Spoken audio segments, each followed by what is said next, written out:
اشرح لي صدري ويسر لي امري واحلل عقدة من لساني يفقهوا قولي. بسم الله الرحمن الرحیم وبه نستعین وهو خیر المعین.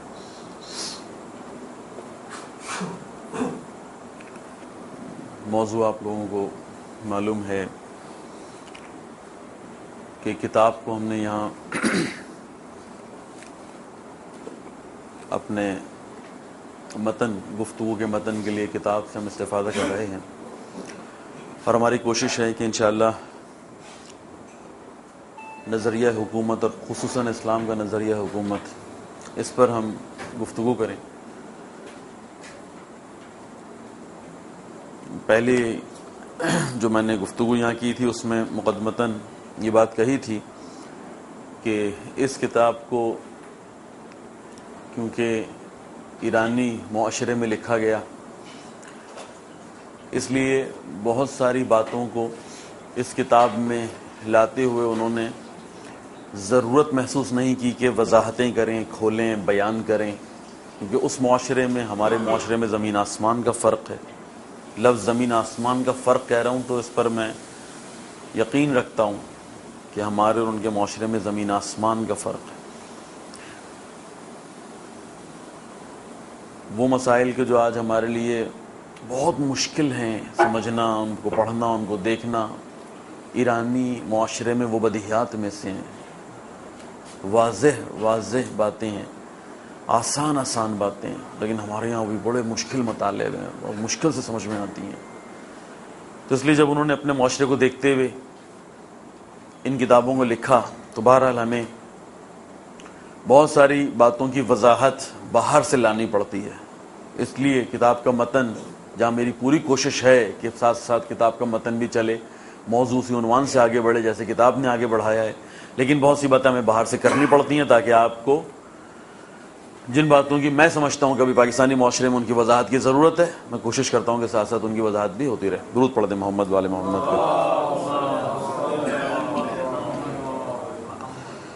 جس سورے کو مبشر بھائی نے شروع میں تلاوت، اس سورے کے آغاز میں جو اثر کی بات ہوتی ہے، ابھی تک جتنے بھی اچھے مفسرین نے اثر کے بارے میں بات کی، آپ کو معلوم ہے اسے امام سے بھی منسوب کیا گیا کہ مراد عصر صاحب العصر والزمان ہے، صاحب العصر والزمان ہے. کہیں اسی اثر کو زمانے سے بھی تشبیہ دی گئی، اسے ایک خاص زمانے سے تشبیہ دی گئی، ایک خاص وقت کی بات کی گئی. لیکن ایک بہت اچھی بات العصر کے بارے میں، خصوصاً اس جملے کے بارے میں، اسی کلمے کے بارے میں، ایک اچھے بزرگ ہمارے ساتھ ابھی پچھلے ہفتے کسی جگہ ہم بیٹھے تھے تو وہاں پر بھی تلاوت ہوئی، تو انہوں نے جب عصر کا ترجمہ کیا تو زیادہ اچھا لگا، قریب لگا، پسند آیا. خصوصاً آگے والی بات سے بڑا مربوط لگا کہ ان الانسان لفی خسر، کہ سارا کا سارا انسان جو ہے وہ خسارے میں ہے. تو انہوں نے جو عصر کا ترجمہ کیا وہ یہ تھا کہ قسم خدا زمانے کی کھا رہا ہے، سے مراد یہ کہ جتنا دور ابھی تک تم نے گزار لیا، جتنا زمانہ تم نے ابھی تک دیکھ لیا، کچھ تم نے اپنی آنکھوں سے دیکھا، کچھ تم نے تاریخ کو پڑھ کے دیکھا، تو خدا نے اس زمانے کی قسم کھا کے کہا ہے کہ جو ثابت کر رہی ہے بات آگے کہ انسان واقعاً خسارے میں. یعنی زمانے نے ثابت کیا کہ تم نے تو تجربات سے بھی کچھ نہیں سیکھا، تم نے تو بہت کچھ ہوتے ہوئے بھی کچھ نہیں دیکھا، بہت کچھ سمجھ میں آنا چاہیے تھا، تم نے کچھ نہیں سمجھ میں، کچھ نہیں لیا. تو کہا کہ زمانہ اس بات کا گواہ ہے، شاہد ہے. خدا کہتا ہے میں قسم کھاتا ہوں تمہارے لیے جو زمانہ گزر گیا ہے کہ واقعاً انسان جو ہے وہ خسارے میں. اور یہ بڑا اچھا لگا. تو یہ وہ بات تھی کہ آقا نے تلاوت کی تھی اور میں نے کہا کہ اچھا ہے تبرکاً اس ہم بات کو بھی کر ڈالیں. موضوع ہمارا داخل ہو گیا تھا، ہم نے تھوڑی سی بات اسلام پر کی، تھوڑی سی بات سیاست پر کی، سلسلہ بھی ہمارا جاری رہے گا، اور تھوڑی سی بات حکومت پہ کی. ان تینوں موضوعات پر ہم نے بات کی ہے. اسلام پر بات کی، ہم نے کہا کہ اسلام خمینی بت شکن جیسی ذات فرماتی ہے کہ اس کے تو آغاز، یعنی اسلام کا آغاز ہی ہو تو اجتماعیت میں کود جاتا ہے اسلام، یعنی فردی موضوع تو رہتا ہی نہیں، اجتماعی موضوعات پر بحث کرتا ہے. تو خود اندر سے یہ اسلام کے احکام بتاتے ہیں کہ یہ ایک سیاسی دین ہے، سیاسی مذہب ہے. یہ اسلام کے بارے میں بات ہوئی. سیاست کا اگر اس کا ہدف لوگوں کے امور کو منظم کرنا ہے تو کیسے ہو سکتا ہے وہ اسلام کہ جو یا وہ موضوع کہ جس کا تعلق ہی انسان کے امور کو منظم کرنا ہو، یعنی اسلام، اور وہ اس سیاست میں مداخلت نہ کرے. سوال ہی پیدا نہیں ہوتا. اور ہم نے کہا کہ اہل بیت علیہ السلام کے لیے لقب استعمال ہوا ساسات الناس کا کہ یہ لوگوں کے امور کو منظم کرنے والے ہیں. اس کی ایک تشریح یہ بھی کی گئی ہے کہ سب سے زیادہ آگاہ لوگ ہیں، سب سے زیادہ سیاست کو سمجھنے والے لوگ ہیں. جو بھی تشریح کریں خود بخود پتہ چلتا ہے کہ ائمہ کے لقب میں سے ہے کہ وہ سیاسی تھے، اپنے زمانے کے سب سے بڑے سیاسی تھے. مولا کائنات کا جملہ ہے کہ میں معاویہ سے اتنی جلدی شکست نہیں کھا سکتا تھا اگر میں بھی اجازت رکھتا کہ وہی ہیلا، وہی فراڈ کروں، وہی دھوکہ یا وہی انداز اپناؤں کہ جو معاویہ نے اپنایا تھا، تو لوگ مجھ کو یہ الزام نہ دیتے کہ علی تھوڑے سے شریف ہیں، معاویہ چالاک ہے، معاویہ تیز ہے. امام نے کہا نہیں، میں ادھن ناس ہوتا، لفظ عربی کا ہے ادھن ناس. ادھن ناس یعنی میں چلاک ترین. اچھا نہیں، یہ دوسرا جملہ میں لے کر آؤں کہ جو اصل ترجمہ اس کا بنتا ہے، لیکن اگر ہم بہت ہی احتیاط سے ترجمہ کریں تو کہا میں چلاک ترین فرد ہوتا. امام اپنے لیے فرماتے ہیں اگر مجھے اسلام پابند نہ کرتا. پابندیاں، بیڑیاں تو اسلام نے ڈالی ہوئی ہیں کہ ہر ہیلا اپنا نہیں سکتے، ہر طرح کا دھوکہ دے نہیں سکتے، ہر طرح کا جھوٹ کر نہیں، فریب دیں، یہ ہم کر نہیں سکتے. اس لیے ہمارے بارے میں خیال ہے خوب. تو یہ اپنے دور کے سب سے بڑے سیاست مدار ہیں. کھلے گا انشاءاللہ جیسے جیسے موضوع آہستہ بڑھے گا آگے، آپ کو یہ ساری باتیں کھلتی چلی جائیں گی کہ ان کی سیاست تو زمانے میں سمجھ میں نہیں آئی لوگوں کے، لیکن آج انشاءاللہ بہت سارے پہلو آپ کے اہل بیت علیہ السلام کے آج سمجھ میں آئیں گے. تیسرا موضوع حکومت کا تھا، اس پر ہم بات کر چکے کہ سوال ہی پیدا نہیں ہوتا کہ اسلام کی حاکمیت، اسلام کو تسلط، اسلام کو مسلط کرنا ہو، اسلام کے احکامات کا اجرا ہو. سادے سادے اسلام کے احکامات کے اجرا کے لیے باتیں ہم کر چکے ساری، چاہے قضائی امور ہوں، حکومتی امور کو چھوڑنے ہم گئے، قضائی صرف قضائی امور ہوں جس میں ہم نے کہا کہ ہلکی سی دیات کی بات ہو، ہلکی سی سزا کی بات ہو کہ جو اسلام نے یعنی باقاعدہ تعین فرمائی ہیں کہ اگر یہ جرم کیا ہے تو یہ کرنا ہے، اگر یہ جرم کیا ہے تو یہ ہونا ہے. تو ہم نے کہا کہ یہ تو قضائی امور کا نفاذ اگر حکومت ہاتھ میں نہ ہو تو ہو نہیں سکتا. حکومت کے اوپر دلیل کی ضرورت ہی نہیں ہے. حکومت عقلی امر ہے، عقلی موضوع ہے، اس کے اوپر کہاں دلائل و فلسفہ اور فلاں فلاں نہیں بھائی. پھر مولا کائنات کا ہم نے وہ تھوڑا سا امام کا وہ جملے پڑھے تھے کہ جو امام نے کہا لا حکم الا للہ کے مقابلے میں کہا تھا. امام نے فرمایا تھا کہ بات صحیح کہہ رہے ہیں، مراد غلط تیرے لے رہے ہیں یہ لوگ. سوال ہی پیدا نہیں ہوتا. ہاں خدائی کی ہے حکومت، اللہ کی ہے، دنیا پر اللہ کی حکومت ہے، لیکن جسے وہ چاہتا ہے اسے عطا کرتا ہے اور اپنے نائبین کے ذریعے سے، اپنے وارثین کے ذریعے سے، اپنے اوصیاء کے ذریعے سے اسے چلاتا ہے. مولا کائنات کا ہم نے وہ یہ ہمارا خلاصہ رہا. اور ہم پہنچ گئے سبق کے اعتبار سے، ہم پہنچ گئے کہ دینی حکومت کا یا اس کی حکومت کی تعریف، دینی حکومت کی تعریف سبق کے اعتبار سے ہم یہاں پہنچ گئے. بھائی کہ بہت جلدی پہنچ گئے، اتنی جلدی اس میں پہنچنا چاہیے نہیں تھا، لیکن ہم نے کیونکہ کتاب کو متن بنایا اس لیے مجبوری ہے. تو کچھ باتیں اس کی ہم پڑھتے ہیں. کہا کہ ابھی تک خود اگر دینی حکومت بھی کہیں، دینی حکومت،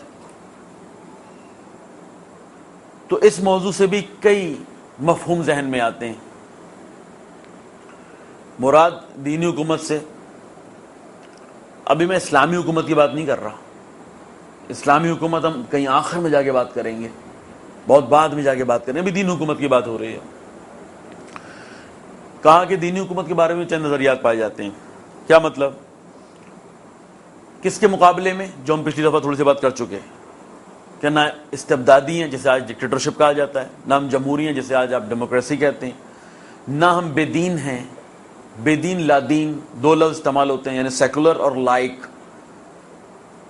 جب بے دینی ہوتی ہے تو کہتے ہیں کہ یہ سیکولر ہیں، جب لا دینیت ہوتی ہے یعنی مراد ہے کہ دین کی نفی کرتے ہیں، جیسے ترکی کا نظام تھا، تو ہم کہتے ہیں لائق. یہ مقابلے میں آتے ہیں سب دینی حکومتوں کے. چاہے دینی حکومت مسیح بنائے، چاہے دینی حکومت ہندو بنائے، چاہے دینی حکومت مسلمان بنائے، ان کے مقابلے میں آتے ہیں یہ جو میں نے آپ کے سامنے دو تین نظام پیش کیے. آج کے دور کا معروف نظام جو سب سے زیادہ پاپولر ہو گیا، ہم اسے کہتے ہیں لبرل ڈیموکریسی، یعنی سیکولر بنیادوں پر لبرل ڈیموکریسی. جیسے ہم کہتے تھے کہ سوشلزم یعنی مارکس کی بنیادوں پر، مارکسزم کے نظریات، مارکس کی بنیادوں پر سوشلزم ایک نظام کھڑا ہوا تھا. ایسے آج ہم کہتے ہیں کہ سیکولرزم کی بنیاد پر لبرل ڈیموکریسی ایک نظام کھڑا ہوا ہے. یہ اس وقت کے موجودہ سب سے مضبوط نظام ہے، جو میں نے بتایا کہ دنیا میں آخری نظام کے طور پہ متعارف کروائے گئے، اور کہا کہ اب دنیا کے پاس، ملکوں کے پاس، حکومتوں کے پاس، عوام کے پاس کوئی اور راستہ ہی نہیں کہ آپ کو انہی میں سے کوئی ایک نظام لینا ہے. ہاں تھوڑا سا فرق کر دیا کہ اگر لبرل ڈیموکریسی نہیں لینی تو سوشلسٹ ڈیموکریٹ ہو جائیں، آپ سوشل ڈیموکریسی لے لیں. یعنی اتنا ہمیں امکان اور اتنا ہمیں راستہ دیا ہے. بقیہ کہا نہیں. پوچھا بھائی تمہاری لاڈلی حکومتوں کا کیا ہوگا؟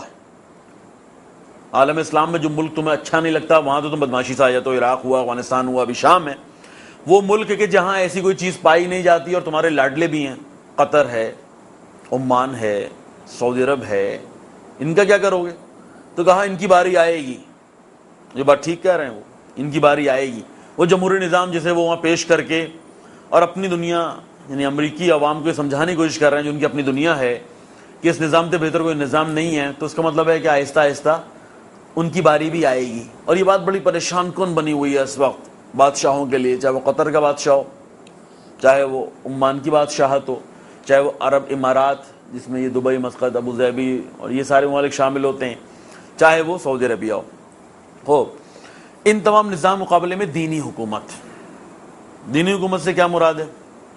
انہوں نے کہا کہ دو تین طرح کی ہیں دینی حکومتوں سے، دو تین انہوں نے مرادیں لی ہیں یہاں پر.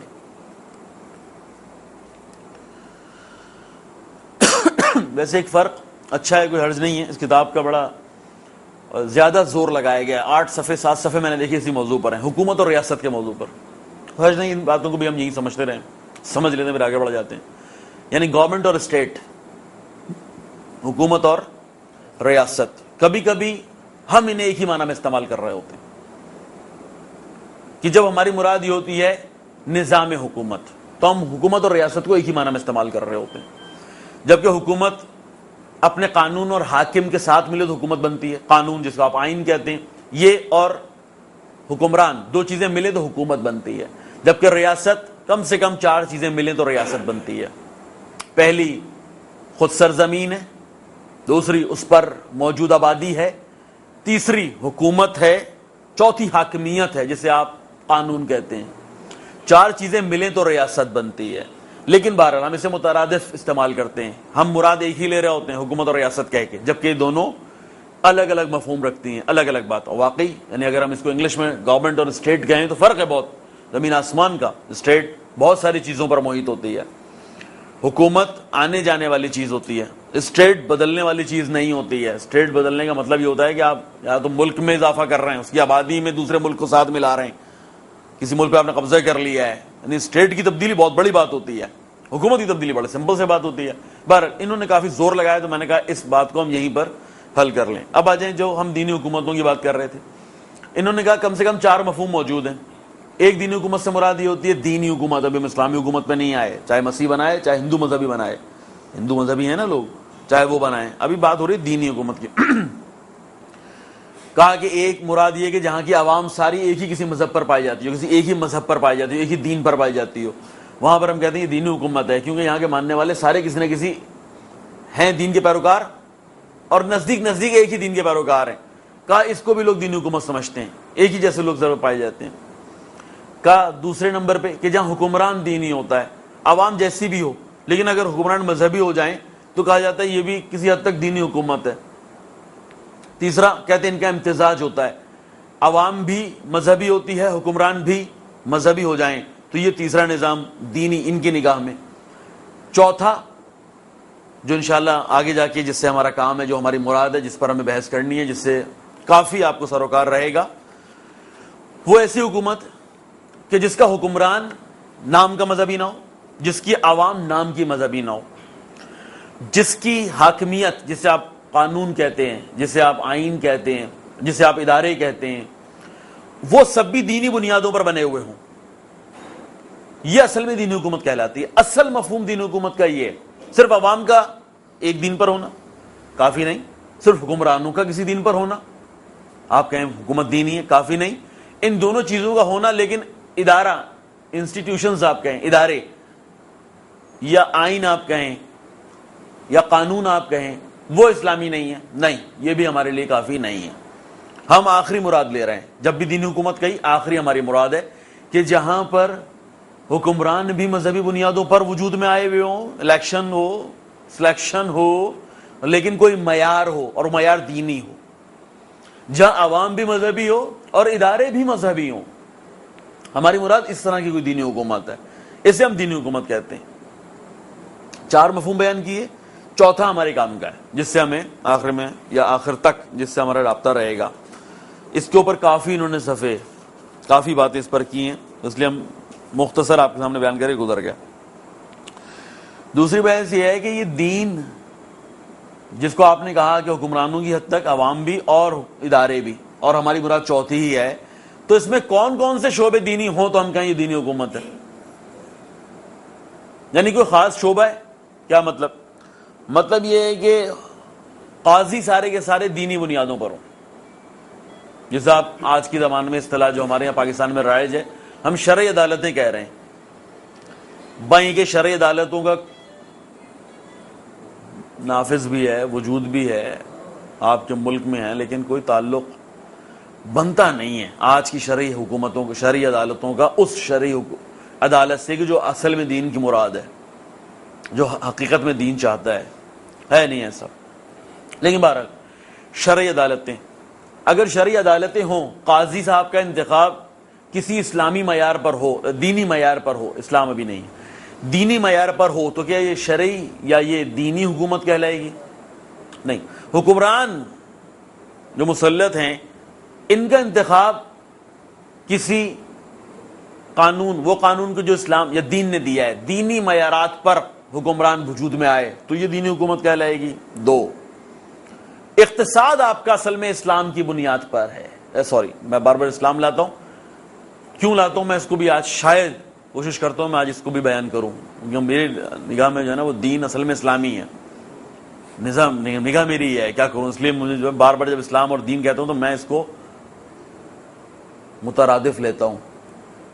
دنیا مختلف لیتی ہے، دین میں مسیح کو بھی شامل کرتے ہیں اور یہودی کو بھی شامل کرتے ہیں اور اعلیٰ بلا کو بھی شامل کرتے ہیں. میں کہتا ہوں نہیں، جب خدا نے کہا کہ ان الدین عند اللہ اسلام، تو بڑی خطرناک بات کہی ہے کہ دین صرف اور صرف اسلام ہے، اور اسلام کیا تو کہیں دین ہے. یعنی دونوں اصل مترادف ہیں، نہ یہ کہ ایک کا دائرہ وسیع اور ایک کا دائرہ محدود.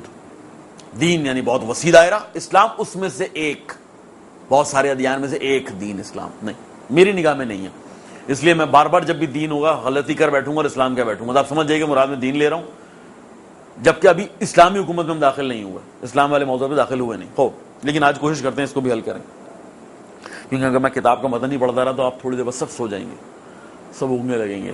کیونکہ یہ بحث جو ہے یہ تھیوری ہوتی ہے، اور تھیوری اگر کتاب سے ہو تو اس میں یعنی کسی طریقے سے لذت کا لانا اور آپ کو مسلسل بیدار کرنے والی باتیں کرنا ہی مشکل کام ہے. لیکن بہرحال کیونکہ کتاب آگے بڑھانی ہے، اس موضوع کو ختم بھی کرنا ہے، اس لیے اس کا ہلکا مطلب. لیکن انشاءاللہ بعد میں کچھ ایسی باتیں ہوں گی جو آپ کو اٹھا کے رکھیں گے. درود پڑھیں محمد والے محمد کو.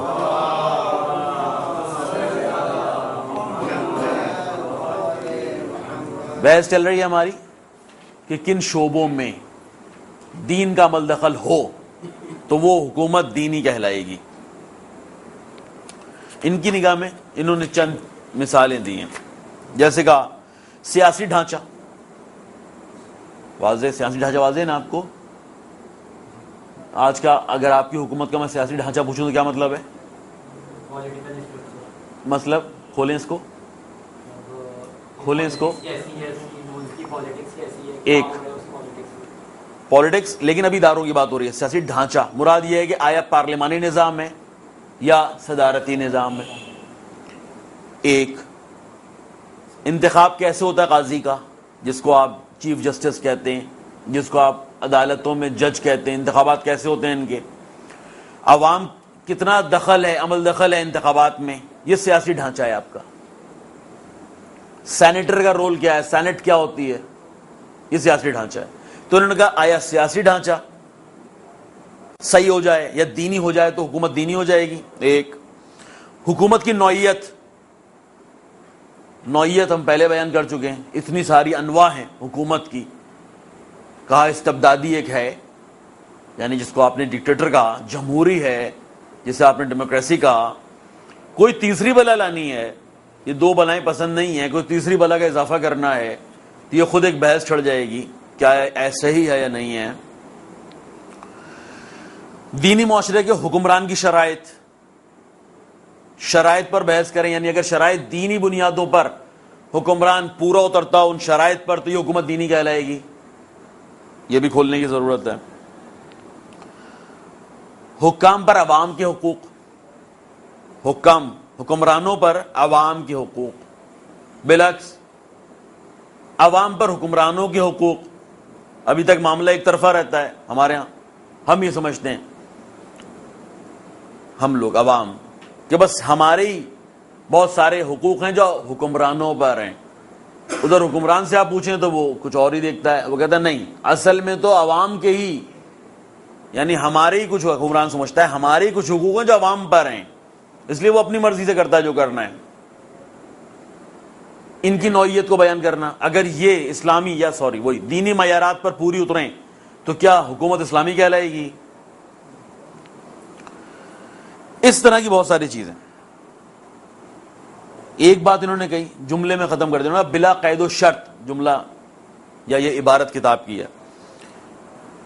سیاست میں دین کی حاکمیت بلا قید و شرط، یعنی مراد یہ ہے حکمران کا انتخاب ہو، سیاسی ڈھانچے کی بات ہو، حکومت کے اداروں کا موضوع ہو،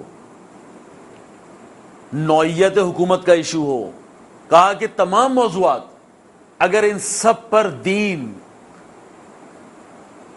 مسلط ہے، یعنی اگر دین نے نظریات پیش کیے اور آپ نے ان بنیادوں پر بنایا، تو کہا بلا قید و شرط جب دین ان تمام اداروں پر اپنی نگاہ دے اور ان نگاہ امپلیمنٹ بھی ہو، خالی یہ نہیں کہ نظریہ موجود ہے عمل نہیں ہوا ہے، تنفیذ والی بات، عمل نافذ بھی ہو، تو کہتے ہیں دینی حکومت. یہ ایک جملے میں انہوں نے تعریف کر کے اس موضوع کو ختم کر دیا کہ بلا قید و شرط جسے بھی آپ حکومت کا شعبہ کہیں، جسے بھی شعبہ کہیں، اگر اس پر دین کے اصول اور قوانین امپلیمنٹ ہوئے ہیں تو یہ دینی حکومت ہے. اس کتاب نے یہ جملہ کہہ کے بات کو ختم کر دیا.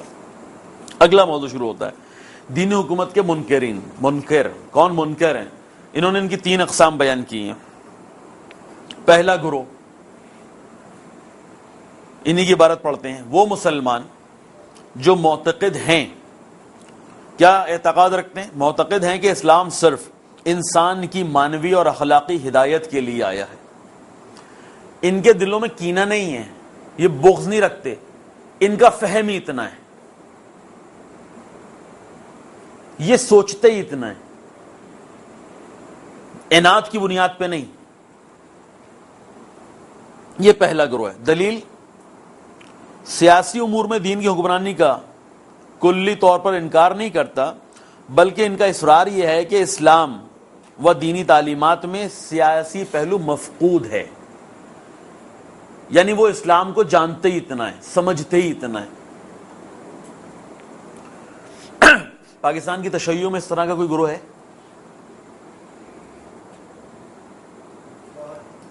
جی سو رہے تھے آپ؟ سو رہے تھے کہ جو یہ سمجھے کہ یعنی عناد نہیں رکھتا، بغض نہیں رکھتا، اس کے ذہن میں اسلام کا یہی چہرہ ہے کہ یہ اخلاقیات ہے، دین کی یعنی جو ضرورت ہے وہ انسان کا، اس کا عبادت کا موضوع ہے، اس کے اخلاقیات کا پہلو ہے، اس کا اور اس کے خدا کے درمیان رابطہ ہے، اس کا سیاست سے کیا تعلق. پوچھ رہا ہوں ایسا تشیع میں، موجودہ تشیع پاکستان گروہ ہے؟ سوری وہی بات چلے کھول، آپ نے گروہ نہیں، گروہ ہی کہہ دینا یار، نظریات رکھنے والے کچھ لوگ ہیں، کچھ ہیں، زیادہ ہیں.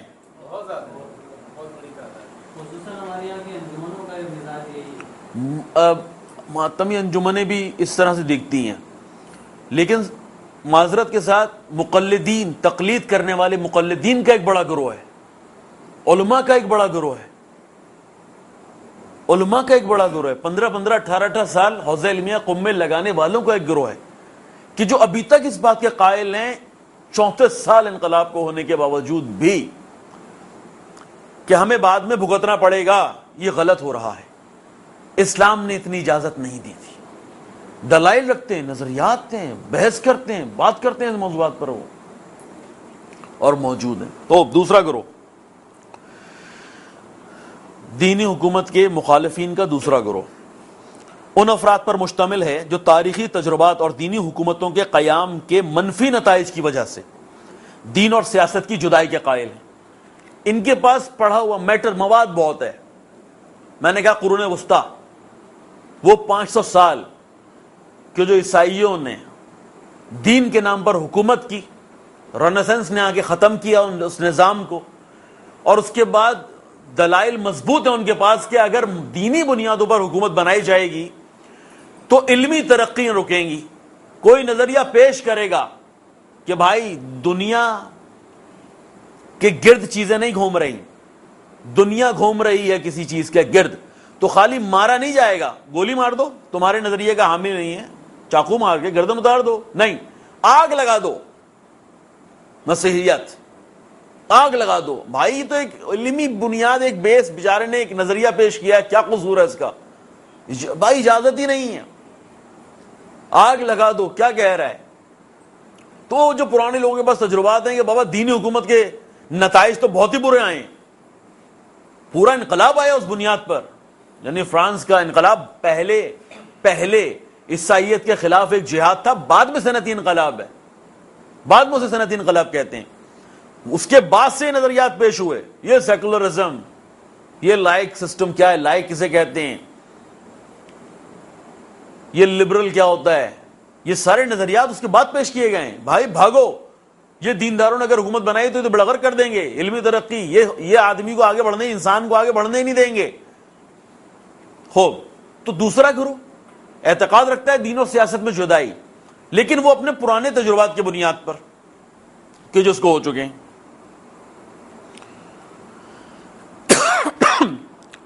ساتھ ساتھ یہ بھی کہتے ہیں کہ دین ایک اچھی چیز ہے، عیسائیوں نے اس کو برا استعمال کیا تھا، یعنی جو بھی دیندار تھا اس زمانے کا، اب اس کو گندہ نہ کریں، اس کو اس طرح سے سیاست میں اور مختلف چیزوں میں لے کے نہ جائیں۔ تیسرا گروہ، دو گروہ ختم ہو گئے، تیسرا گروہ کتاب کی عبارت ہی پڑھ رہا ہوں۔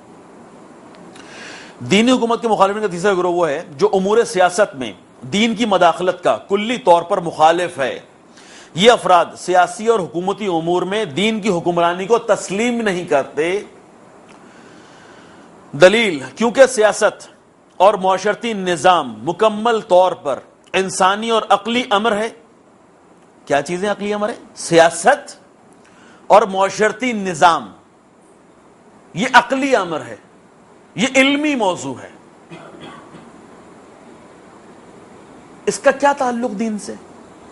دین تعبدی ہے، یعنی عقلی اور علمی کے مقابلے میں جو لفظ لاتے ہیں وہ تعبدی ہے، یعنی اس کے سارے احکام، ساری کی ساری شریعت، سارا کا سارا دین یہ خدا نے فرمایا ہے آپ کو کرنا ہے۔ اس میں کہاں عقل کی اجازت ہے؟ اس میں کہاں علم کو، یعنی علم اور دین اس کو ایک دوسرے کے مقابلے میں لایا جاتا ہے۔ علم اور دین، صرف سیاست اور دین مقابلے میں نہیں لاتے، علم اور دین بھی، کہ بابا یہ بھی ایک دوسرے کے مقابلے میں متضاد ہیں ایک دوسرے کے۔ ہمارا نظریہ بالکل الٹا، ہم دین کو حکمران سمجھتے ہیں، علم کو تابع سمجھتے ہیں، علم کو دین کا تابع سمجھتے ہیں، شیعہ نظریہ۔ دلائل ہیں ہمارے پاس اس کے۔ تیسرا گروہ کہہ رہا ہے کہ یہ معاشرتی امور، سیاست، یہ تو عقلی امور ہیں۔ اچھا، پھر اور دین اس میں مداخلت کی صلاحیت نہیں رکھتا، اور اس میں دین کا دخیل کرنے کا مطلب واضح، انسانی علم اور دانش اور تدبر و عقل سے چشم پوشی۔ اگر آپ دین میں یعنی سیاست میں دین کی مداخلت کر رہے ہیں تو آپ نے انسانی علم و دانش اور تدبر و تعقل سے چشم پوشی کی ہے. یہ افراد در حقیقت سیکولر حکومت کی حمایت کرتے ہیں اور مکمل طور پر سیکولرزم کے وفادار ہیں. انہوں نے یہاں پر وہی جو میں نے کہا کہ چند باتیں، اب دینی حکومت، ابھی ہم نے اسلامی حکومت کو جبکہ آغاز کیا نہیں تھا، لیکن انہوں نے بہت جلدی، یعنی یہی بحث کرتے ہی اگلے صفحے پر انہوں نے دلائل دینا شروع کر دیا، یعنی جذبات میں آ گئے، جلدی جذبات میں آ گئے اور فوراً دلائل دینا شروع کر دیا، اور اس میں چند آیتیں اور چند روایتیں لکھ دیں کہ بھائی ایسی کوئی بات نہیں ہے.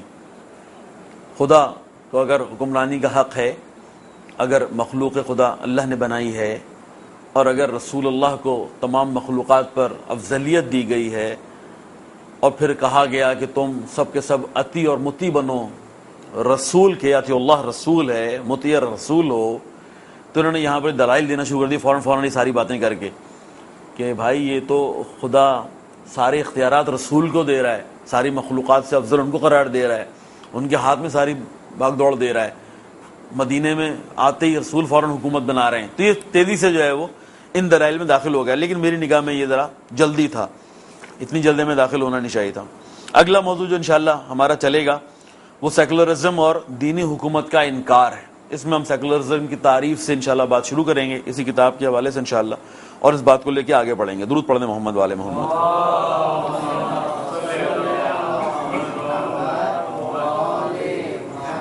تبرکن ان آیات کو اور روایات کو ہم پڑھ لیتے ہیں تبرکن، اور پھر اپنی جو بات میں نے کہا کہ ایک دو موضوعات ہیں کہ جن کو ہمیں آج انہی ابحاث کی روشنی میں، اور انشاءاللہ وہ مقدماتی بحث ہی کہلائے گی، کوئی حرج نہیں ہے کہ ہم اس کو گفتگو کر لیں اور پھر آگے بڑھیں. تو وہ میں بیان کرنے سے پہلے کوشش کرتا ہوں کہ اس کو جو ہے وہ تبرکن پڑھتے ہیں. النبی اولا بالمؤمنین من انفسہم، سورہ احزاب کی آیت نمبر 6. سورہ احزاب اور سورہ مائدہ یہ دو بڑی امپورٹنٹ سورے ہیں. ویسے تو سارے قرآن بڑا امپورٹنٹ ہے، لیکن اجتماعی امور کے حوالے سے دشمن شناسی سے لے کر دوست شناسی تک دو سورے بہت امپورٹنٹ ہیں. اگر دوست مطالعہ کریں سورہ احزاب، سورہ مائدہ، سورہ مائدہ، سورہ احزاب کو، اور وہ بھی اگر قرآن شیخ محسن نجفی صاحب والا یا ترجمہ ذیشان درجہ وادی والا، کوئی اور ترجمہ نہیں، میں نہیں آپ کو ریفر کروں گا کسی بھی ترجمے کی طرف، کیونکہ اس قدر برے انداز میں قرآن کے ترجمے کیے گئے. بہرحال مختلف سوچ تھی لوگوں کی، کچھ چاہتے تھے عربی کے نیچے عربی آئے، آدمی عربی بھی سیکھے. ہم وہ عربی تو کیا سیکھتے، ہم قرآن سے بھی گئے، قرآن سے بھی فارغ ہو گئے، اتنا مشکل ترجمہ کر دیا. لیکن ان دو شخصیات نے بہت اچھا ترجمہ ہے، شیخ محسن نجفی صاحب کا بھی، ان لوگوں نے جنہوں نے تراجم پر کام کیا ہے. ہم نے تو ایک آدمی بڑا مشکل سے پڑھا ہے، لیکن جنہوں نے مختلف تراجم پر کام کیا ہے ان کا کہنا یہ ہے کہ شیخ محسن نجفی صاحب کا موجودہ ترجمہ قرآن سے بہت نزدیک ہے، بہت حد تک نزدیک. ایک دوسرا سر میں درد نہیں کرے گا آپ کو، ہر آیت اپنا پورا مفہوم دے کے جائے گی. یہ نہیں ہوگا کہ سمجھ میں ہی نہیں آیا کہا کیا ہے، ایسا نہیں ہوگا، ہر آیت اپنا مفہوم دے کے جائے گی. بہت اچھے انداز میں انہوں نے اس کا خیال رکھا ہے. اور اگر میسر نہ ہو تو ذیشان درجہ وادی صاحب والا نسبتاً ان کے بعد نسبتاً بہتر ہے. ان دو ترجموں میں سے انشاءاللہ استفادہ کریں اور کوشش کریں کہ ان دو سوروں کو پڑھ لیں. خوب، ایک یہ آیت ہے کہ نبی اولا اولویت رکھتے ہیں بالمؤمنین، مومنین کے اوپر، من انفسہم، ان کے نفسوں سے زیادہ. یعنی آپ اپنے اوپر اتنا اختیار نہیں رکھتے جتنا نبی آپ پر اختیار رکھتا ہے. اگر آپ مومن ہیں تو اس نظریے کا قائل آپ کو ہونا چاہیے. کس وقت پیش کی تھی آیت؟ اسی طرح کی ایک بات رسول اللہ نے کی ہے غدیر میں کی ہے نا، لستو اولاکم من انفسکم، کیا میں وہی نہیں ہوں جس کے لیے قرآن میں آیت بھی آئی ہوئی ہے کہ میں تم پر تمہارے نفسوں سے زیادہ اولویت رکھتا ہوں؟ کہا ہاں بالکل، اولویت کا لفظ یہاں استعمال کر کے فوراً کہا کہ جس کا میں مولا اس کا، یعنی اس قدر بڑی دلیل ہے نا، یعنی وہی اولویت والی بات جو قرآن نے کہی تھی کہ انبیاء یعنی میں تم سب پر اولویت رکھتا ہوں، کہہ کے پھر کہا کہ جس کا میں مولا اس کا علی مولا، یعنی کوئی بحث کی گنجائش ہی نہیں ہے کہ جتنا اختیار میں رکھتا ہوں اتنا ہی اختیار علی رکھتے ہیں، کوئی بحث ہی نہیں تھی یہاں۔ بہرحال ابھی غدیر نہیں پڑھ لیں گے، غدیر تو ابھی دن ہے، غدیر پہ پڑھیں گے غدیر۔ خوب دوسری ایک آیت، انا انزلنا الیک الکتاب بالحق لتحکم بین الناس بما اراک اللہ، کہتے ہیں کہ ہم نے آپ پر نازل فرمائی یہ کتاب تاکہ آپ لوگوں کے درمیان فیصلہ کریں اس کتاب کے مطابق جو آپ پر نازل کی گئی ہے۔ انہوں نے کہا بھائی لوگوں کے درمیان فیصلہ کرنے سے مراد کیا ہے؟ کھولیں اس بات کو، فیصلہ کرنے سے مراد کیا ہے؟ یعنی وہ چھوٹے چھوٹے مسائل، یہ تمام وہ مسائل کے جو جس میں انسان پھنسا ہوا ہے، جس میں انسانیت پھنسی ہوئی ہے، جن مشکلات کا انسانیت شکار ہے، قرآن ان تمام مسائل کا حل رکھتا ہے جو ہم نے آپ پر نازل کیا، اس سے استفادہ کریں، لوگوں کے مسائل حل کریں۔ کہا یہ دلیل ہے اس بات پر کہ اختیارات رسول اللہ کے پاس ہیں مسائل کو سلجھانے کے، یا وہ جسے اپنا نبی یا وہ جسے اپنا نائب بنا دیں یا جسے وہ اپنا وصی بنا دیں، یہ اختیارات ان کے پاس ہیں۔ اطیعوا اللہ واطیعوا رسول، کہا اس سے بڑھ کر کیا بات ہوگی؟ اطیعوا کہا اللہ کے لیے، اطیعوا کہا رسول کے لیے، عجیب بات ہے، اتنی بڑی دلیل کہ اللہ کی اطاعت کرو، رسول کی اطاعت کرو، یعنی بالکل کوئی آگے پیچھے لفظ، کوئی بیچ میں فاصلہ نہیں، اللہ کی اطاعت کرو، رسول کی اطاعت کرو، یعنی جیسے اللہ کی اطاعت کرو ویسے رسول کی اطاعت کرو، جتنا حق اللہ تم پر رکھتا ہے اتنا رسول اللہ تم پر رکھتے ہیں، اس سے بڑھ کر کیا ہوگا؟ یہ انہوں نے تیسری دلیل دی ہے کہ دینی حکومت پہ دلائل چل رہے ہیں۔ فلا وربک لا یؤمنون حتی یحکموک فیما شجر بینہم ثم لا یجدوا فی انفسہم حرجا مما قضیت ویسلموا تسلیما، یعنی پس آپ کے پروردگار کی قسم یہ کبھی بھی صاحب ایمان نہیں بن سکتے، عوام کے لیے، لوگوں کے لیے کہا جا رہا ہے، کبھی بھی یہ لوگ صاحب ایمان نہیں بن سکتے۔ کہہ رہے ہیں تمہارے رب کی قسم، اتنی خطرناک بات ہے، رسول اللہ سے مخاطب ہو گئے، اللہ کہہ رہا ہے کہ تمہارے رب کی قسم، یعنی اللہ کی قسم کھانی پڑ رہی، رب کی قسم کھانی پڑ رہی، اللہ کو رب کی قسم کھانی پڑ رہی، خود اپنی قسم کھانی پڑ رہی ہے کہ یہ لوگ کبھی بھی صاحب ایمان نہیں ہو سکتے جب تک آپ کو اپنے باہمی اختلافات میں منصف نہ بنائیں، یعنی رسول اللہ، یعنی قرآن، یعنی سیرت رسول، یعنی اہل بیت کی سیرت۔ بھائی آج اگر ہم کہیں کہ کون سی چیز آج فیصلہ کرے گی تو یہی ساری باتیں کھولیں گے نا آپ، کہ جب تک یہ آپ کو منصف نہ بنائیں، اور پھر جب آپ فیصلہ کر دیں تو اپنے دل میں کسی تنگی کا احساس نہ کریں کہ آپ نے کر تو دیا۔ یہ بات تو قرآنی بنیاد پر ہوئی ہے، بات تو یہ دلیل کی بنیاد پہ ہوئی ہے، دلیل یعنی قرآنی اور روایتی دلیل۔ ہاں یہ واقعہ یعنی بات تو بالکل اب یعنی کوئی گنجائش نہیں ہے، یہ حکم لگ رہا ہے کہ اللہ کا حکم ہے، یہ اہل بیت کا حکم ہے، یہ قرآن کا حکم ہے، یہ رسول اللہ کا حکم ہے، لیکن دل میں ہلکا سا رنج ہے، گیا میرے خلاف نا، فیصلہ میرے خلاف ہو گیا۔ تو کہا جب اللہ کا حکم سنا دیا جائے اور تمہیں دل تنگی کا احساس ہو، پس آپ کے پروردگار کی قسم یہ کبھی بھی صاحب ایمان نہیں بن سکتے جب تک کہ آپ کو اپنے باہمی اختلافات میں منصف نہ بنائیں، اور پھر جب آپ فیصلہ کر دیں تو اپنے دل میں کسی تنگی کا احساس نہ کریں اور آپ کے فیصلے کے سامنے سراپائے تسلیم ہو جائیں۔ سورہ النساء آیت 65، درود پڑھنے محمد والے محمد۔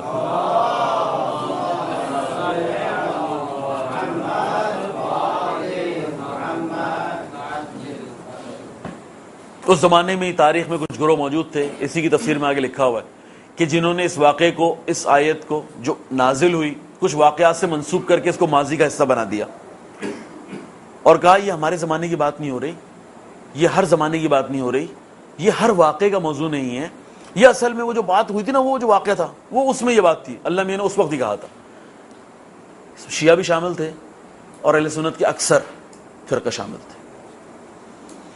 تو ہمارا نظریہ یہ نہیں ہے، یہ زمانے کے مجتہدین کا فقہا کا نظریہ یہ نہیں ہے، زمانے کی تشریح کا نظریہ یہ نہیں ہے. یہ قانون ہے، یہ ہمیشہ کے لیے ہے. جب بھی قرآن کی، رسول خدا کی سیرت، اہل بیت علیہ السلام کی تعلیمات کی بنیاد پہ کوئی فیصلہ ہو اور آپ کے دل میں ہلکی سی بھی رنجش پیدا ہو جائے اس فیصلے کے لیے، تو کہا کہ خدا کی قسم آپ صاحب ایمان نہیں ہے. شیعہ نظریہ. درود پڑھے محمد والے محمد.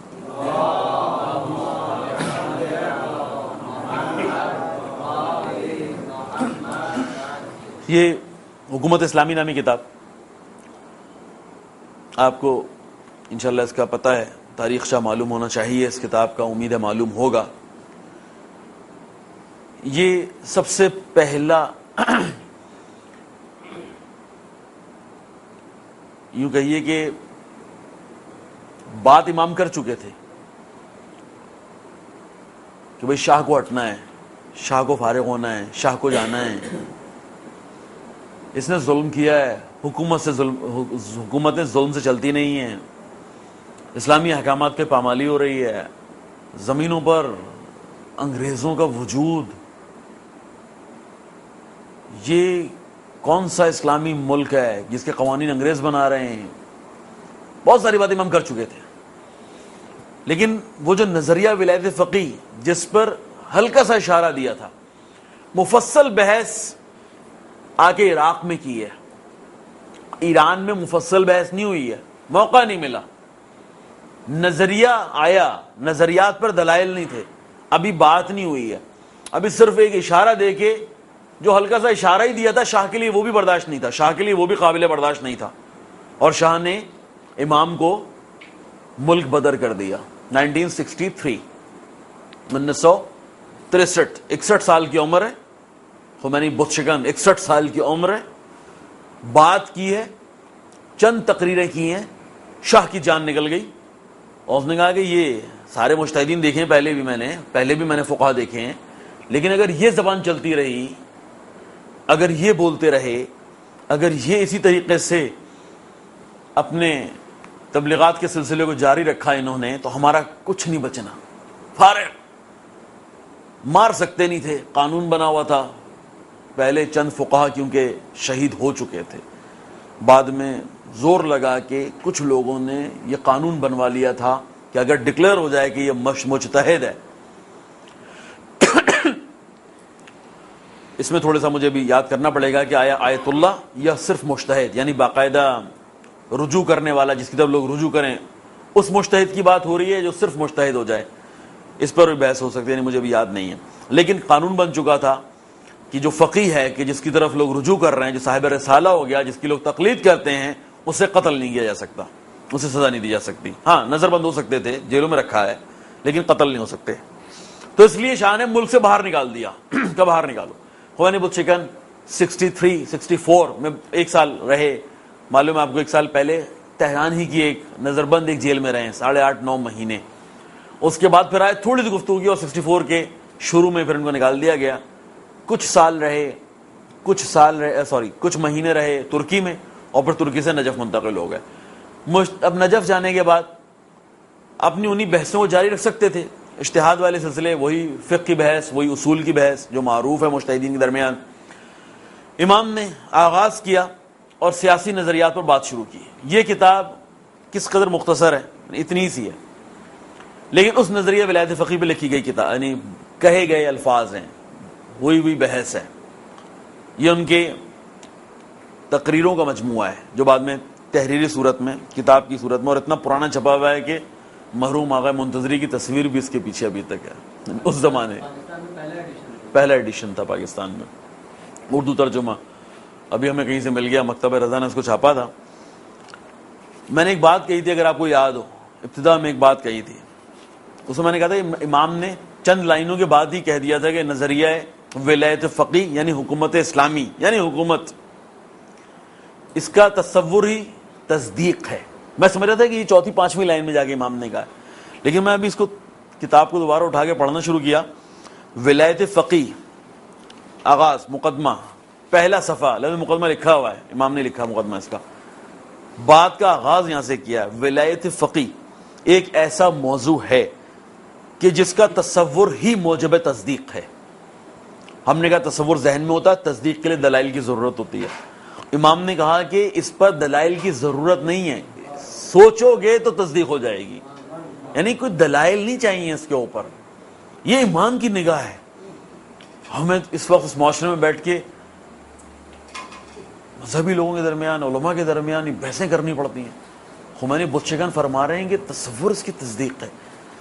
اس کے لیے صاحب عقل، صاحب دلیل، استدلال ہونا ضروری نہیں ہے، ہلکا سا فہم کافی، صرف عقل رکھنا کافی کہ آپ اس نتیجے پہنچ جائیں گے. تو یہ بات میں سمجھ رہا تھا چوتھی پانچویں لائن میں، امام نے پہلی لائن میں کہی تھی. بہرحال ابھی اس کتاب کو ہم تبرک کے طور پر انشاءاللہ جب بھی یہاں گفتگو کریں گے کچھ نہ کچھ باتیں سے کہیں گے. ابھی اپنے موضوع سے جو ہم 3 دنوں میں کر چکے ہیں، یعنی 3 لیکچرز گزشتہ کلاسز میں کر چکے ہیں، اس کا مجھے اچھا لگ رہا تھا کہ میں اس بات کو امام کی نگاہ سے بھی پیش کروں. بھائی کہ ہم ابھی اسلامی حکومت میں داخل نہیں ہوں، ابھی ہم دینی حکومت میں، اور دینی حکومت میں باتیں کہی ہیں ہم نے جتنی پرانی کہی ہیں. اسلام میں، خمینی بتشگن کے جو الفاظ ہیں، اسلام میں حکومت کا مفہوم قرآن کی پیروی ہے. حکومت کا مفہوم بدماشی نہیں ہے، جاگیرداری نہیں ہے، ظلم نہیں ہے، تسلط نہیں ہے، حقوق کا غصب کرنا نہیں ہے، طاقتور بن جانا نہیں ہے. قرآن کی پیروی ہے. تمام معاشرے پر صرف قانون کی حکمرانی ہے.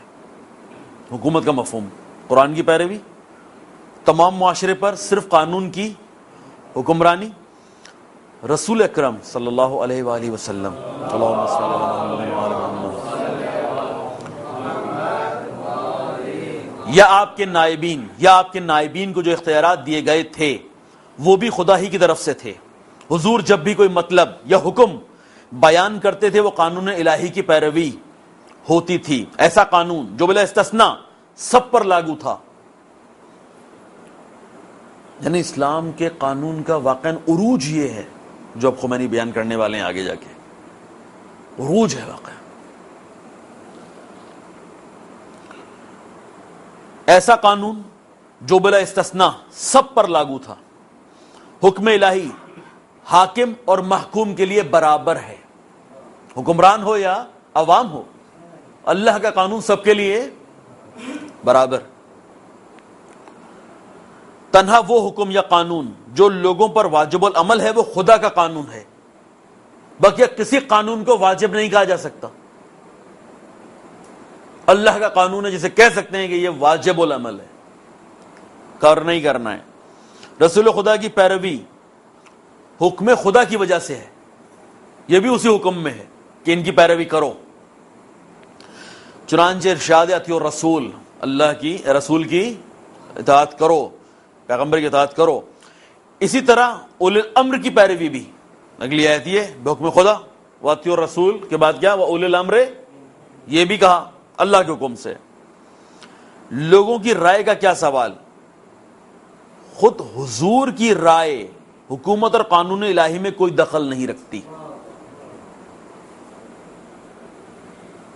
بہت سخت بات ہے ہم لوگوں کے لیے جن کے ذہنوں میں کچھ اور تصورات ہیں رسول کے، اور خصوصاً امام علی علیہ السلام کے اور ائمہ اہل بیت علیہ السلام کے، کہ انہیں ہم مستثنی قرار دیتے ہیں. کئی جگہوں پہ کہا کہ عوام کی کیا حیثیت، رسول خدا بھی حکم خدا کے مقابلے میں کوئی رائے نہیں دے سکتے. آگے جا کے تفصیل بیان کی ہے کہ جیسے ایک عام انسان پر اللہ کا حکم ہے، ایسے رسول اللہ پر اللہ کا حکم ہے، ایسے ائمہ پر اللہ کا حکم ہے، یا اللہ کا حکم ہے. بہرحال ابھی کیونکہ اسلامی حکومت میں داخل نہیں ہوئے اس لیے تھوڑا سا پریشان نہ ہو، تھوڑا سا صبر تحمل سے کام لیں، آہستہ سے آگے بڑھیں گے. یہ سارے موضوعات انشاءاللہ خدا نے توفیق دی تو بہت آسان ہوتے رہیں گے. درود پڑھ دیں محمد والے محمد.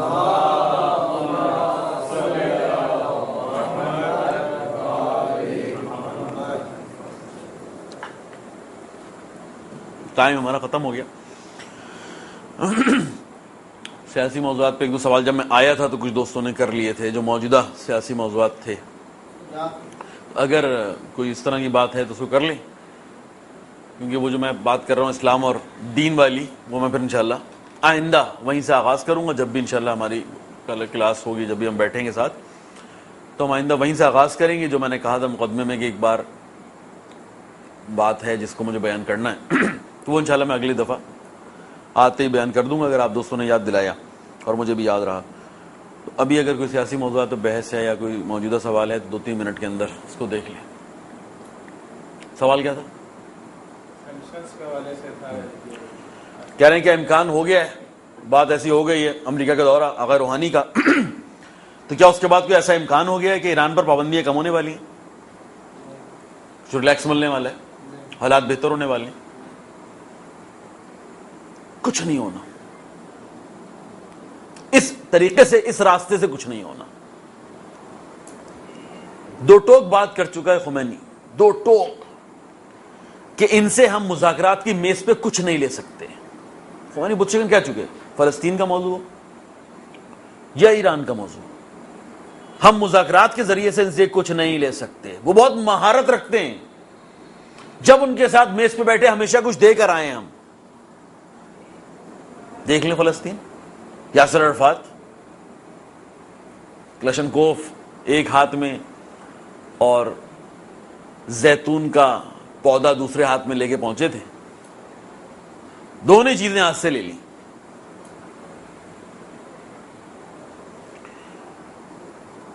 پھر کیا ہو رہا ہے؟ رہبر نے اس طرح کی کوئی بات کہی تھی جس کی وجہ سے روحانی صاحب کے شروع کے 4 دن بہت اچھے رہے, کمال کر دیا, چاہے عمومی تقریر ہو چاہے خصوصی ملاقاتیں, انٹرویوز بڑے کمال دیے انہوں نے. امریکن ٹیلی ویژن تھا, زیادہ تر پرائیویٹ چینل سے زیادہ تر, بہت ہی اچھا رہا. آخری میں غلطی کر بیٹھے, اور وہ یہ کہ جس کا ابھی تک تعین نہیں ہو پا رہا کہ آیا وہ فون اوباما کی طرف سے آیا ہے یا فون انہوں نے ملایا ہے. جہاز میں پہنچے نہیں تھے, جہاز میں نہیں پہنچے تھے. پتہ ہے آپ کو کہ جب یہ نکلے ہیں اپنی رہائش گاہ سے جہاں رکھا ہوا تھا ان کو, تو فون پہ بات ہوئی ان کی اوباما سے 15 منٹ کی,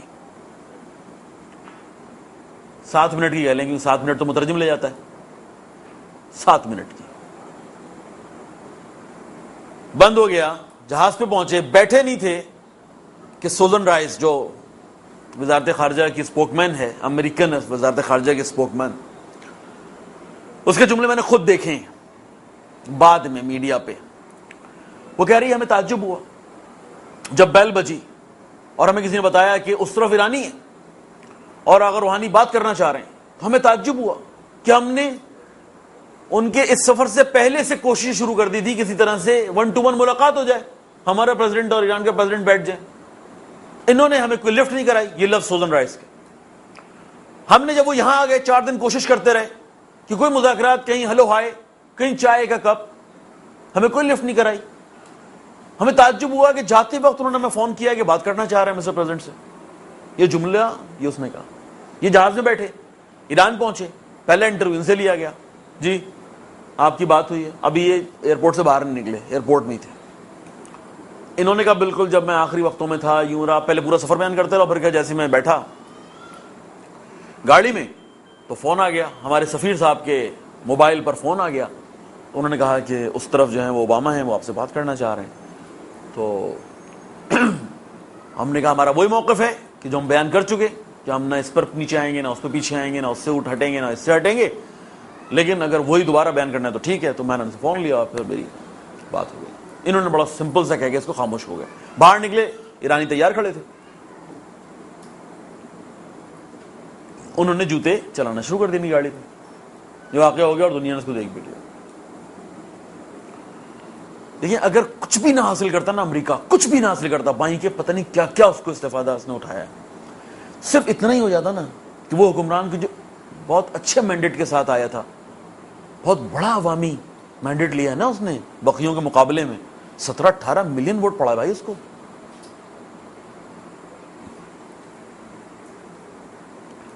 خود عوام اس کے اوپر جوتے چلائے. یعنی خود یہ اسلامی حکومت کے لیے بہت توہین ہے. ایک روحانی ہے, ابقبا ہے, نہ بھی ہوتا ملک کا صدر, وہ عالم دین ہے. لوگ اس قدر غصے میں آ جائیں. یعنی میں کہتا ہوں کچھ بھی اس نے استفادہ نہ کیا, اور صرف یہ بھی ہو تو یہ امریکہ سے مذاکرات کے ذریعے سے بات چیت کر کے اس کو بیوقوف بنانے کے چکر میں ابھی تک یہ تعین نہیں ہو پا رہا کہ فون تم نے کیا یا فون انہوں نے کیا ہے. یعنی امریکہ صرف اس بات میں سچا نہیں ہے, چھوٹا سا واقعہ ہوا ہے, تعین نہیں ہو پا رہا کہ فون تم نے کیا ہے یا فون انہوں نے کیا ہے. اب مسلسل یہ بات چل رہی ہے فون اوباما نے کیا ہے, یعنی ایران کے اندر. امریکہ میں مسلسل یہ بات چل رہی ہے کہ فون جو ہے وہ روحانی نے کیا ہے. کچھ نہیں ہوتا.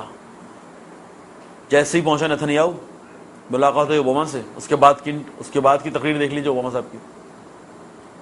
کہا کہ سارے, جو ہمیشہ کہتے ہیں نا کہ ابھی تک سارے آپشنز ہماری میز پر ہیں, اور اس میں ایران پر جنگ مسلط کرنے کا بھی آپشن ہماری میز پر ہے. فور نتنیاہو پہنچا اور اوباما صاحب تبدیل, اگر ان میں کوئی فرق آ بھی رہا تھا. اگر کچھ نہیں ہوتا ان چیزوں سے. مشکل ہے, وقت بہت مشکل ہے. رائے بھی احتیاط سے دینی چاہیے. ہم ابھی اس بات کا تعین نہیں کر رہے کہ فون کس کی طرف سے آیا. ہمیں غلط لگا اس لیے بیان کرتی ہے. یہ ہو غلط گیا. فون سننا 34 سالہ محنت پر پانی پھیرا ہے, 34 سالہ محنت پر. عالم اسلام کی نگاہیں ایران کی وجہ سے مضبوط ہیں. عوام کی بات کر رہا ہوں, حکمرانوں کی نہیں. عالم اسلام کا نوجوان اس وقت ایران کی وجہ سے اپنی کمر کو مضبوط محسوس کرتا ہے. یار ایک تو ہے نا, ابھی تک نہیں آیا. اسی لیے میں کہہ رہا ہوں کہ بہت احتیاط سے بات کرنی پڑ رہی ہے. ابھی تک رہبر کے موقف سامنے, نیچے انقلابیوں کا بہت آ چکا ہے, لیکن ہمیں بہرحال رہبر کے موقف کا انتظار ہے. بسم اللہ. یہ تو بہت ہی بڑا سوال ہے نا. اطیعوا اللہ واطیعوا الرسول واولی الامر منکم. آغا آپ بولیں. اور میں کہہ رہا ہوں اولی الامر منکم, آغا اطیعوا اللہ واطیعوا الرسول واولی الامر منکم. مذاق نہیں کر رہا میں, سنجیدہ. بالکل بالکل بالکل غلطی کی آغا, صحیح کہہ رہے ہیں آپ, بخدا صحیح کہہ رہا ہوں, مذاق نہیں کر رہا.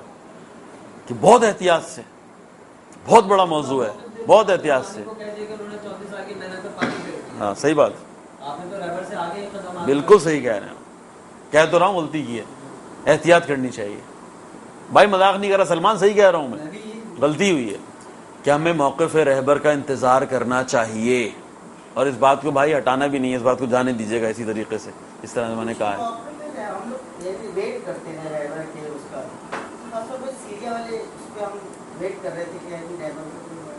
لیکن وہ پھر ایک دم سنہری آٹومیٹکلی چینج ہوتا گیا. ریپر کا اگر بعض جگہوں پہ بعض ائمہ کے ادوار میں بھی ایسا ہوا ہے. جو چوتھے امام کے دور میں خود جامع مختار کی جو تحریک رہی ہے, اس کو چوتھے امام نے خاموشی اختیار کی ہے. ہاں بس اس پہ تو بعض یعنی یہ بھی کہتے ہیں لوگ کہ خاموشی بھی ایک طرح سے جو ہے, یعنی میری بات پہ دلائل دے رہے ہیں. صحیح کہہ رہے ہیں, بالکل ایسا ہی ہوتا ہے بھائی. میں کہہ رہا ہوں آپ صحیح کہہ رہے ہیں, یہی ہے طریقہ کار, یہی ہے. انہوں نے خاموشی اختیار کی ہوئی ہے.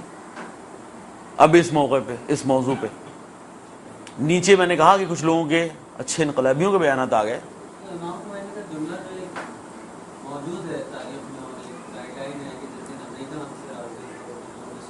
سوگ کا دن ہے, بالکل یہی بات ہے. جس دن امریکہ ہم سے راضی ہو گیا وہ ہمارے لیے سوگ کا دن ہے. جس بات پر امریکہ سے خوش ہو گیا سمجھ جاؤ کہ غلط اقدام کیا ہے. امریکہ سے رابطہ ایسا ہی ہے کہ جیسے بھیڑیے کا ایک بھیڑ سے یا بکری سے رابطہ. یہ ساری باتیں امام کی. اور رہبر نے ابھی, اگر آپ کو یاد ہو, خبرگان کی لوگ آئے ہوئے تھے یا کیا, یہ 4 5 6 چیزیں دہرائیں. امریکہ, ہم نے نہیں کہا اسرائیل کو محو ہونا چاہیے, یہ خمینی بودشکر نے کہا تھا اسرائیل کو محو ہونا. یعنی چند باتیں امام کی رہبر نے خبرگان کے اجلاس میں دہرائیں. دوبارہ سے ریویو ہو رہا ہے نظریات امام خمینی کا. دوبارہ ابھی ایران میں ضرورت ہے ان چیزوں کی. یہ آپ نے کہا ان کو 34 سال کا تجربہ ہے, اور ان پہ حسن روحانی کو 34 سال کا 34 مطلب سوری وہ آیت اللہ ہے یا جو بھی ہے مولانا، تو اگر انہوں نے بات بھی کی ہے تو انہوں نے کچھ اپنے لحاظ سے کچھ نیگیٹو پازیٹیو سوچ کے بات کی ہوگی، اور انہوں نے اگر نیگیٹو جواب بھی دیا تو اس طرح عوام کو یا نوجوانوں کو اس طرح ریلیٹ کیوں کیا، اور انہیں مطلب اس لحاظ سے اس سے بہتر میں آپ کے سوال سے بہتر کرتا ہوں. وہی تھا کہ کہا گیا کہ بھائی اس طرح کی بات چیت، یعنی مجھے اسی طرح کے ایک نوجوان نے انہی دنوں میں بات کرتے کرتے دلائل دیتے دیتے یہاں تک آ گئے کہ اتنی سختی کیوں ہے رابطہ نہ رکھنا، اتنی سختی کیوں کر رہے ہیں اس میں؟ آیا خود ہمیں نہیں ملتا کہ مولا کائنات میں لیٹر لکھے؟ یہ دلیل مجھے دی جا رہی تھی معاویہ کو، اس زمانے کا امریکہ، اس زمانے کا علی، لیکن رابطہ تو ہے نا، چاہے لیٹر کی صورت میں تھا، رابطہ رکھا ہوا تھا. آپ کی بات کا جواب بھی یہی ہے، سنیے سمجھیے گا. دیکھیں یہاں پر حکمرانی اسلام کی ہے، ایران، روحانی صاحب کی نہیں ہے. یہ وہ باتیں ہیں کہ جو آگے جا کے جب حکومت اسلامی کو کھولنا ہے تو آگے آگے باتیں ہونی ہیں ساری. دنیاوی نگاہ سے وزارت داخلہ، وزارت خارجہ کی ایشوز مت دیکھیے گا، اسلامی نگاہ سے دیکھنا ہے، اسلامی حکمرانی کی نگاہ سے دیکھنا ہے. علی کو اختیار ہے کہ وہ معاویہ کو لیٹر لکھے، لیکن علی کے مالک اشتر کو اختیار نہیں ہے کہ وہ معاویہ سے رابطہ رکھے. بات اصل میں یہ والی ہے، بات اصل میں یہ والی ہے. اوپر والے جب تک کہ انشاءاللہ جب سمجھیں گے کہ اب ہے، اور یہ نہیں کہ رہبر نے کہا نہیں، رہبر نے کہا اپنی تمام چال بازیاں ختم کرو، مخاطب کیا امریکہ کو، کہا کہ اپنی تمام غلطیوں کا اعتراف کرو. یوں نہیں کہو کہ ایک واقعہ ہوا تھا ہم اس میں ملوث تھے، کہو ہم اس میں ملوث تھے، ہم سے غلطی ہوئی ہے. جب پتہ نا آپ کو یہ ہٹا کے شاہ کو اور لے کر آئے تھے، شاہ کو یعنی مصدق کی گورنمنٹ کو ہٹایا تھا، عوامی حکومت، مصدق کی حکومت ہٹایا اور شاہ کو لے کر آئے. اب بھی انہوں نے اعتراف کر لیا ہے کہ ہاں وہ ہم نے کیا تھا. انہوں نے کہا، رہبر نے کہا یہ اعتراف نہیں کرو، کہو ہم سے غلطی ہوئی تھی کہ ہم نے مداخلت کی تھی ایک ملک کے اندر، نہیں کرنی چاہیے تھی ہمیں. اس کے کیا ہوا ہے، ہزاروں لوگ شہید ہوئے تھے اس ایک واقعے کی نگاہ، ہزاروں لوگ. بہرحال تو جب اوپر ہے کوئی، جب ہم کہہ رہے ہیں کہ اسلامی قانون ہے، اسلامی نظام ہے، اوپر والوں کو اختیارات ہیں، نیچے نہیں.